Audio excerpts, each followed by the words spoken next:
de nossos pastores.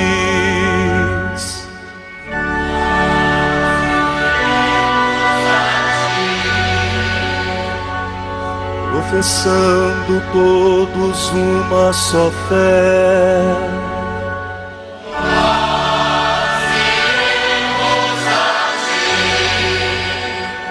armados com a força que vem do Senhor,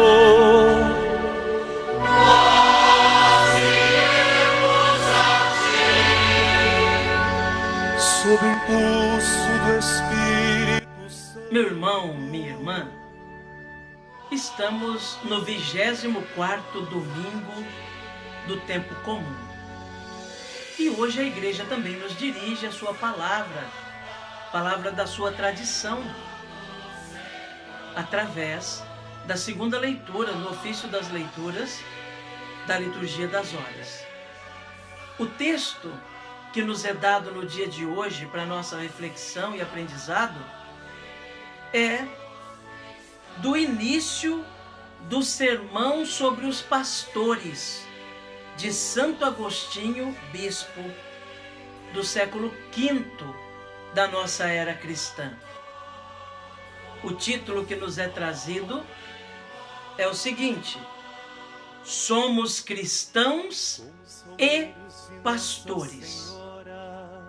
Ouçamos então atentamente, com bastante piedade, esta palavra da igreja que nos é dada hoje como instrução, como catequese, para nos ajudar a crescer sempre mais na nossa vida cristã. Não é de agora que vossa caridade sabe que nossa esperança está toda em Cristo e que nossa verdadeira glória de salvação é Ele. Sois do rebanho daquele que guarda e apacenta Israel. Mas por haver pastores que apreciam este nome, porém não querem exercer seu ofício, vejamos o que a seu respeito diz o profeta. Escutai vós com atenção, escutemos nós com temor. Foi-me dirigida a palavra do Senhor que dizia: Filho do homem, profetiza contra os pastores e dize aos pastores de Israel. Acabamos de ouvir a leitura deste trecho. Resolvemos então falar-vos algo. O Senhor nos ajudará a dizer o que é verdadeiro, se não dissermos o que é nosso.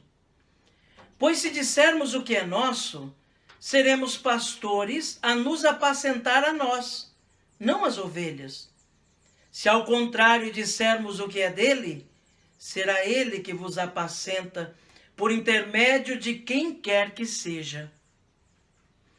Assim diz o Senhor Deus: Ó pastores de Israel, que se apacentam a si mesmos, acaso não são as ovelhas que os pastores têm de apacentar? Quer dizer, os pastores apacentam ovelhas, não a si mesmos. É este o primeiro motivo de repreensão a tais pastores, que apacentam a si e não as ovelhas. Quem são estes que se apacentam? O apóstolo diz: todos procuram seu interesse, não o de Jesus Cristo. Quanto a nós, a quem o Senhor, por sua benevolência, e não por mérito nosso, estabeleceu neste cargo, de que teremos difíceis contas a dar, devemos distinguir bem duas coisas. A primeira, somos cristãos. A segunda, somos bispos. Somos cristãos para o nosso proveito e somos bispos para vós. Como cristãos, atendemos ao proveito nosso, como bispos, somente ao vosso. E são muitos os cristãos, não bispos, que vão a Deus por caminho mais fácil, talvez, e andam com tanto mais desembaraço, quanto menos peso carregam. Nós, porém, além de cristãos, tendo de prestar contas a Deus de nossa vida, somos também bispos e teremos de responder a Deus por nossa administração. Amém. Caro irmão, cara irmã, ouvimos esse trecho do início do sermão sobre os pastores que escreveu Santo Agostinho no século V. Um texto bastante bonito, mas bastante forte, bastante duro também, onde Agostinho faz uma análise daquilo que ele mesmo é e que foi chamado por Deus a ser. De algum modo, um exame de consciência. Ele, sendo cristão, foi chamado por Deus também a ser pastor. Com a consciência de que o pastor deve apacentar as ovelhas e não a si mesmo.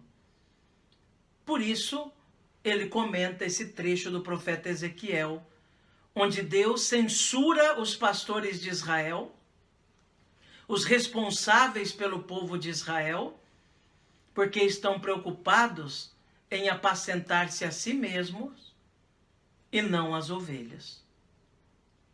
Santo Agostinho deixa muito claro que o pastor, quando ele faz conhecer aquilo que é vontade de Deus, ele apacenta as ovelhas.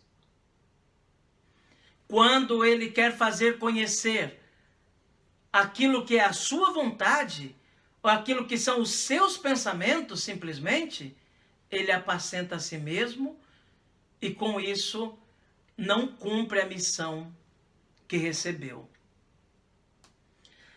Irmãos, é claro que nós sabemos que na igreja nós temos o ministério do pastor. O bispo, os padres, os diáconos, ou seja, os ministros ordenados, têm a missão de pastorear, de ser sinal da presença do Cristo pastor. E com isso, devem pastorear as ovelhas e não a si mesmos. Devem anunciar uma palavra que é de Deus e não sua própria. Com dureza, se for necessário, mas sem nunca faltar o amor, a gentileza, o cuidado para com o outro. Vai desagradar alguns com sua palavra e suas atitudes, se tiver agindo segundo Deus. Porque isso já foi profetizado também.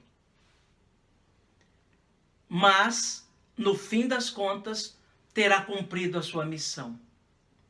Por outro lado, o pastor que apacenta a si mesmo é aquele que joga para a torcida. Ele quer seguidores. Ele quer que as pessoas fiquem sempre contentes com ele e com a palavra que ele anuncia.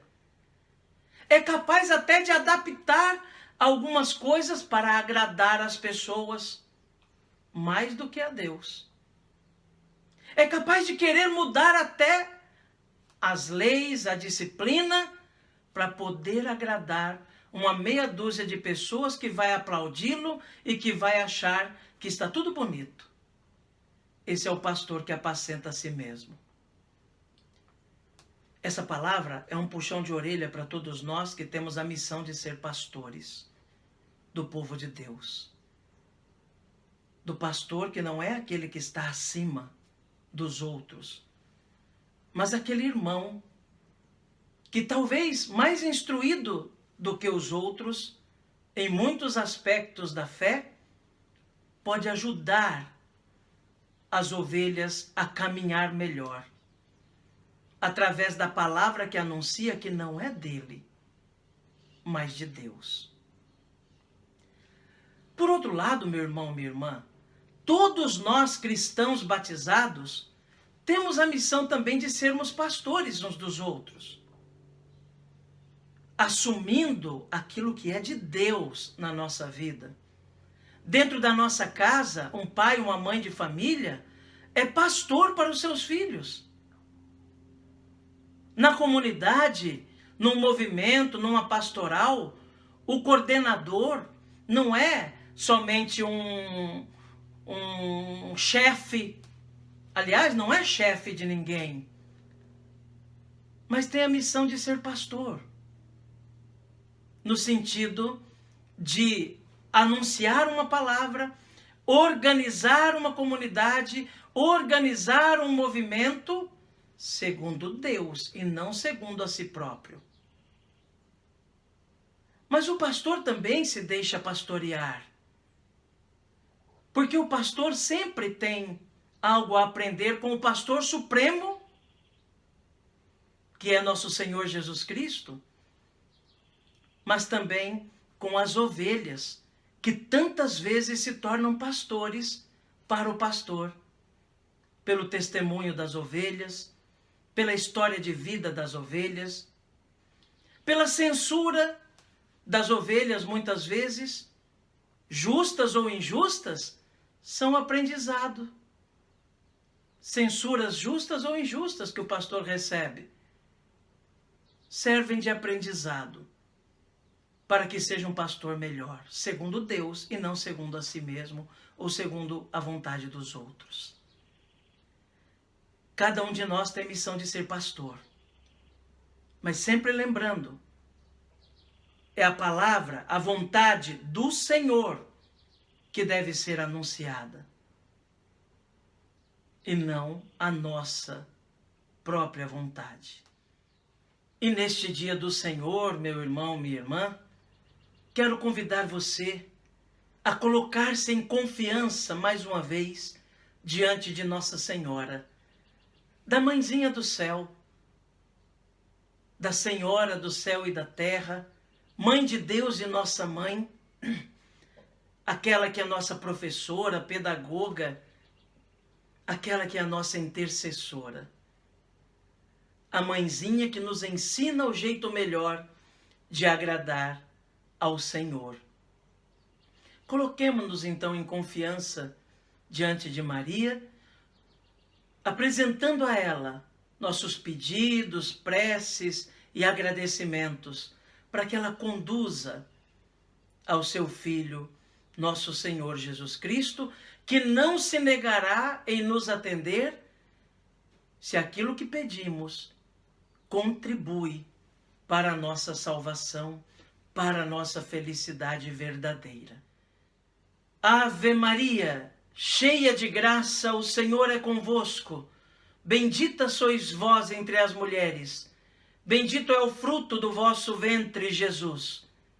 Santa Maria, Mãe de Deus, rogai por nós, pecadores, agora e na hora de nossa morte. Amém. Rogai por nós, Santa Mãe de Deus, para que sejamos dignos das promessas de Cristo. Amém.